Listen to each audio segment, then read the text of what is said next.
हमे एलहुँ ये विदाई लै लए, बुझलियै। मम्मी के तबियत खराब छै, पापा घर पर छै ने, खाना बनबै में होइ छै परेशानी। खाना के बनेतै से ने, तो तैयार भए जाओ, चलू जल्दी। विदा देलियै, शौचालय बनेने छियै। अरे शौचालय तऽ जगह के कमी नहीं छै, अपन घर के पीछू में ओने नहर जे छै, खेत खलियान पूरा तऽ खालिए छै, कोई दिक्कत नहीं छै ओते लेट्रिन करे के। हमे नहीं जाब उ लोटा लए के हम लेट्रिन करे ले बाहर। अहाँ शौचालय बनेबै ने तब हमरा लए जेबै। अरे अपन ओने खालिए रहे छै, पड़तिए पड़ल छै। हमे नहीं जाब लोटा लए के यौ, बाहर हमे नहीं जाब।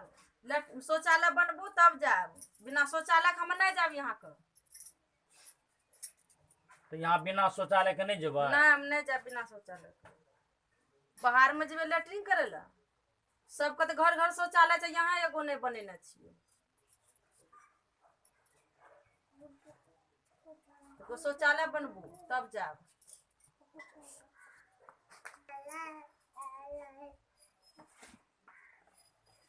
हमे कहे रहिए पापा के इहो शौचालय एगो बना ला, सब शौचालय बना रहल छै, मुख्यमंत्री भी जे सुविधा दे रहल छै, लेकिन हमार बात के बुझे नहीं छै। ढेरी जगह खाली छै, ओने सब नहर पर जाय छै, खेत खलियान जाय छै। एगो विदाई नहीं दलकै, नहीं ले लड़की।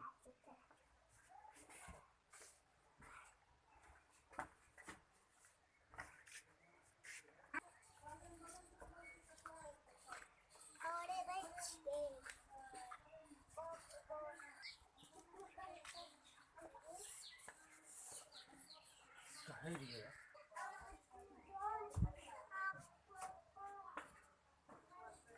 कह रिया ना, विदाई ले गेलिए, लड़की खुद मना क्या देलका, कहलकै सबके आइ काल्हि शौचालय छै, शौचालय जब तक नहीं बनेबै तब तक हमें नहीं जाब। विदाई नहीं दिलका, लड़की आबे से मना क्या दिलका, तो से नहीं तो पहले शौचालय बनाबो।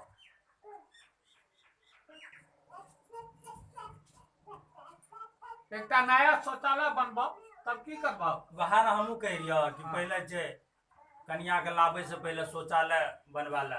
ठीक छै, बनाबो एकटा।